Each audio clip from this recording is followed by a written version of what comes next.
ముఖేష్ గారు, ఆంధ్రప్రదేశ్ ఎలక్షన్లో మీరు సర్వే చేసి ఉంటారు. అవును. ఏంటి అసలు పరిస్థితి ఎలా ఉందంటారు? ఓవరాల్గా ఏంటి, జిల్లాల వారీగా అసలు ఏంటి సార్? మనకు తెలంగాణ అసెంబ్లీ ఎన్నికల తరువాత మొన్న డిసెంబర్ 30 తారీఖు ఒక ప్రీపోల్ ఇచ్చాం. డిసెంబర్ 3 మనకు గవర్నమెంట్ అది ఇక్కడ తెలంగాణలో ఫామ్ అయింది. డిసెంబర్ 30 తారీఖు ఒక ప్రీపోల్ ఆంధ్రప్రదేశ్ మీద ఇవ్వడం జరిగింది. ఆ రోజు మనం చెప్పిన ఈక్వేషన్స్లో ఏం చెప్పామంటే 115 నుంచి 128 సీట్లు వస్తాయని ఇవ్వడం జరిగింది. ఆ రోజు ఈక్వేషన్స్ అలా ఉన్నాయి. ఎవరికండి? తెలుగుదేశం పార్టీకి. ఓకే. తెలుగుదేశం పార్టీ జనసేన కంబైన్డ్గా వస్తాయని. తర్వాత ఏం జరిగిందంటే ఈ తెలుగుదేశం పార్టీ జనసేనలో ఎన్డీఏ కూటమిలో చేరడం, బీజేపీ పార్టీ జాయింట్ అవ్వడం, తర్వాత ఆంధ్రప్రదేశ్లో ఏపీ పీసీసీగా షర్మిల అవ్వడం, దాని తర్వాత సిద్ధం సభల తర్వాత జగన్మోహన్ రెడ్డి గ్రాఫ్ అనూహ్యంగా పెరగడం, ప్రజల కనెక్టివిటీ పెరగడం. అంటే అతను అన్న మాట కూడా ప్రజలు బాగా గుర్తుపెట్టుకున్నారు. అవ్వ అక్కల్ని బాగా టార్గెట్ చేసుకొని నీ ఇంట్లో మంచి జరిగింది అంటే నాకు ఓటేయండి అన్నప్పుడు ఒక సెంటిమెంట్ అనేది క్రియేట్ చేయడానికి ప్రయత్నించడం. దాని తర్వాత అనూహ్యంగా ల్యాండ్ టైటిలింగ్ యాక్ట్ బయటికి రావడం, ఇవన్నీ ఈక్వేషన్స్ని తీసుకున్న తర్వాత మొన్న మే 13 ఎన్నికలు జరిగినప్పుడు మే 11న మూడ్ ఆఫ్ ఆంధ్రప్రదేశ్ ప్రీపోల్ అనేది ఒకటి ఇవ్వడం జరిగింది. అందులో మేము క్లియర్గా ఇచ్చాం, కూటమితోటి 108 నుంచి 108 to 119 సీట్స్ తోటి గవర్నమెంట్ ఫామ్ చేయబోతుంది కూటమి అనేది ఒక ఈక్వేషన్ ఇచ్చాం. ఓకే. 116, 116, 119, 108 to 119 ఒక 10 కాన్స్టిట్యున్సీ లేదంటే కీన్ కంటెస్ట్లో ఉన్నాయి కాబట్టి అవి ఒక అటు ఇటు షిఫ్ట్ అయ్యే అవకాశం ఉంటుంది కాబట్టి ఇవ్వడం జరిగింది. కానీ పోలింగ్ రోజు ఈక్వేషన్స్ కొంచెం అటు ఇటు, ఎందుకంటే పోలింగ్ తర్వాత ఆంధ్రప్రదేశ్లో ఒక వేవ్ ఎలక్షన్ టైట్గా జరిగింది. వైఎస్ జగన్మోహన్ రెడ్డికి ఈక్వేషన్స్ మారినాయి అని కొంచెం ఒక ప్రాపగండా బాగా క్రియేట్ అయింది. మీరు కూడా వినుంటారు. అయితే అది ఎంతవరకు వాస్తవం అనేది మళ్ళీ 14-15 తారీఖు అంటే రాయలసీమ ప్రాంతం ఎస్పెషల్లీ ఒక 52 నియోజకవర్గాల్లో ఏదైతే ఉందో ఒక యాక్టివిటీ చేయడం జరిగింది. జరిగినప్పుడు మేము ఒక విషయాన్ని కనిపెట్టాం. అది కనిపెట్టిన విషయం ఏంటంటే ఈ జగన్మోహన్ రెడ్డి ప్రభుత్వం ద్వారా సంక్షేమ పథకాలు వస్తున్న ఓట్ బ్యాంక్ ఏదైతే ఉంది, అంటే ఫర్ సపోజ్ మహిళల్లో అమ్మఒడి కానీ నవరత్నాలు తీసుకుంటున్నారో అప్పటి వరకు జగన్మోహన్ రెడ్డి గారికి కొంచెం అనుకూలంగా ఉన్న ఓట్ బ్యాంక్ అది. కానీ ఎలక్షన్స్ తర్వాత గమనించిన విషయం ఏంటంటే ఒక మిడిల్ క్లాస్ కుటుంబాన్ని తీసుకుంటే, ఒక చిన్న రైతు కుటుంబాన్ని తీసుకుంటే ఆ ఇంట్లో జగన్ ప్రభుత్వం వల్ల ఒక 2 పథకాలు వస్తున్నాయి. అప్పుడు ఆ ఇంట్లో ఉన్న తండ్రి ఎవరైతే ఉన్నారో, అంటే తల్లి మాత్రం జగన్మోహన్ రెడ్డికి వేశారు. కానీ ఆ ఇంట్లో ఉన్న పిల్లలు 30 సంవత్సరాల పిల్లలు ఏం చేశారంటే కూటమికి ఓటేయడం జరిగింది. అంటే అది సైలెంట్ ఓటింగ్, సైలెంట్ ప్రాతిపదికన. అంటే వేవ్ ఎలక్షన్ జరగలేదు తెలంగాణలో జరిగినట్టు, బట్ సైలెంట్ ఓటింగ్ మాత్రం ఆంధ్రప్రదేశ్లో బ్రహ్మాండంగా జరిగింది అనేది ఒక స్పష్టంగా అర్థమైపోయింది.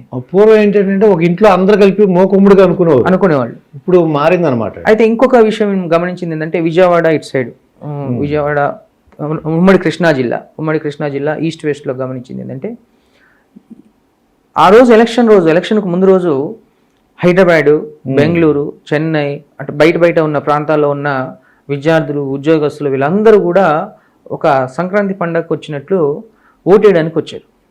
అయితే ఆ ముందు రోజు వరకు ఇంట్లో తల్లిదండ్రులు ఈ సంక్షేమ పథకాలకు కట్టుబడి ఓటేయాలని అనుకున్న ఓటర్స్, ఇది జగన్కి ఓటేయాలని అనుకున్న వీళ్ళు వచ్చి వాళ్ళని మోటివేట్ చేయడం జరిగింది.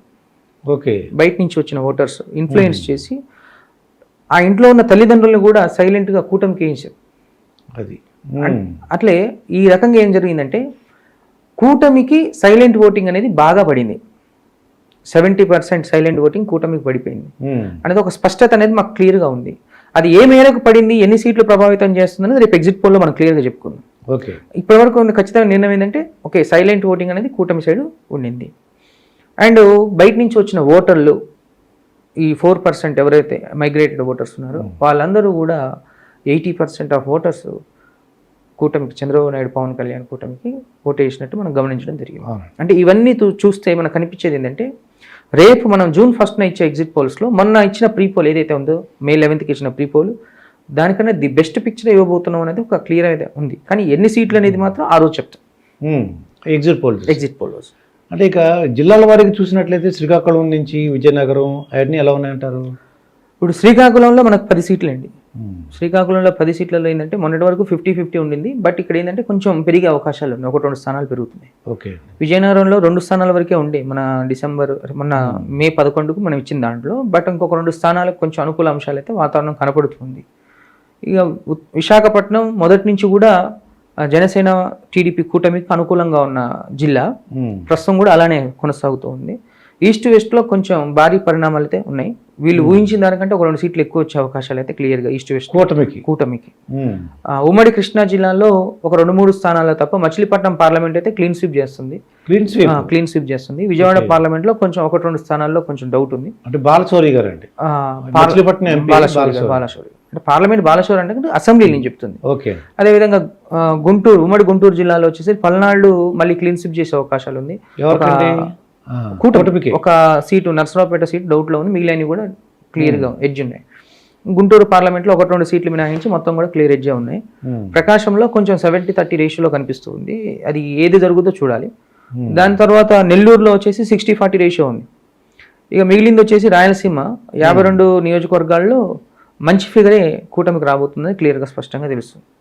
కూటమి అనంతపూర్, చిత్తూరు కూటమికి ఎక్కువ ఫేవర్ ఉన్నాయి. కడప జగన్కి ఫేవర్ ఉంది. కర్నూలు కొంచెం అటు ఇటు రేషియోలో ఉంది. అంటే మీరు సర్వే చేసిన ప్రకారం ప్రభుత్వం మీద వ్యతిరేకత ఏమేమి పాయింట్ల మీద ఉన్నాయంటారు? వ్యతిరేకత అంటే మొదటిది ఏంటంటే యూత్ మమ్మల్ని రివర్స్ అడిగిన సర్వేకి పోయినప్పుడు యూత్ అడిగిన ప్రశ్న, అంటే మా టీంని ఇచ్చాపురం నుంచి కుప్పం వరకు కామన్గా ఒక 2 పాయింట్లు వినపడ్డాయి. ఒకటి ఏంటంటే యూత్ అడిగిన ప్రశ్న ఏంటంటే 5 సంవత్సరాలు రాష్ట్రాన్ని పరిపాలించాడు ఒక సీఎం. 5 సంవత్సరాలు రాష్ట్రాన్ని పరిపాలించిన సీఎం కదా, వాట్ ఈజ్ యువర్ క్యాపిటల్ అంటే నో ఆన్సర్ అని చెప్తున్నారు. అంటే మన రాష్ట్రానికి రాజధాని లేకుండా పరిపాలించిన చరిత్ర అనేది ఒక ఆంధ్రప్రదేశ్కే చెందుద్ది. సో రాష్ట్రానికి రాజధాని లేనప్పుడు మిగిలిన విషయాల్లో కూడా కొంచెం వెనకబడి ఉంటాం, అభివృద్ధి విషయంలో కూడా వెనకబడి ఉంటాం అనేది చాలా ఒకటి ఉంది. At the same time employment, economic creation, వీటన్నిటిలో కూడా ఇప్పుడు నవరత్నాలు, సంక్షేమ పథకాలు. ఇప్పుడు సంక్షేమ పథకాలు 2014 నుంచి ఏ గవర్నమెంట్ ఏర్పడ్డా వాళ్ళు ఇస్తూనే వస్తున్నారు. మీరు అబ్జర్వ్ చేస్తే సంక్షేమ పథకాలతో కాదు, సంక్షేమ పథకాలతో పాటు ఎంప్లాయ్మెంట్ అండ్ ఎకనామిక్ క్రియేషన్ అనేది చాలా ఇంపార్టెంట్. కాబట్టి వ్యతిరేకత అనేది బాగా చోటు చేసుకుంది.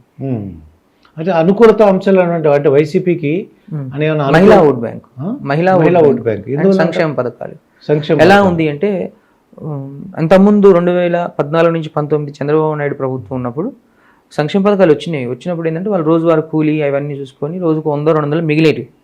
కానీ జగన్మోహన్ రెడ్డి ప్రభుత్వం ఏర్పడిన తర్వాత ఏం జరిగిందంటే వీళ్ళకి రోజు కూలీలతో పాటు సంవత్సరానికి ఒక 50,000 లక్ష రూపాయలు మిగులుతున్నాయి ఈ సంక్షేమ పథకాల వల్ల. ఆ 50,000 లక్ష రూపాయలతో ఏం చేస్తున్నారంటే ఒక తులం బంగారం ఏదో ఒకటి కొనుక్కుంటున్నారు. ఆడవాళ్ళు దానికి హ్యాపీగా ఫీల్ అవుతారు, మీకు తెలుసు కదా. సో దానివల్ల ఏమవుతుందంటే కొంచెం మహిళా ఓట్ బ్యాంకు జగనన్న అనే ఒక పేరైతే వాళ్ళలో ఉంది. ఈరోజు జగన్మోహన్ రెడ్డి 151 స్థానాలు వస్తాయని కాన్ఫిడెంట్ గా చెప్పడానికి కారణం కూడా it is the best example. మహిళా ఓట్ బ్యాంక్ ఉన్నదనుకుంటున్నారు. కానీ ఇందాక మనం మాట్లాడుకున్నట్టు ఈ మహిళా ఓట్ బ్యాంక్ లోనే చీలికలు వచ్చినాయి. ఎందుకు? ఇంట్లో ఉన్న తల్లి జగన్మోహన్ రెడ్డికి వేసినప్పుడు వాళ్ళ ఇంట్లో గ్రాడ్యుయేట్ కూతురు, అంటే డిగ్రీ చదువుకొని పీజీ చదువుకొని ఖాళీగా ఉన్న కూతురు మాత్రం కూటమికి వేసింది. అంటే ఈ మహిళా ఓట్ బ్యాంకులో చీలికలు వచ్చినాయి కాబట్టి 100% there is a chance to కూటమి అని క్లియర్గా చెప్పొచ్చు.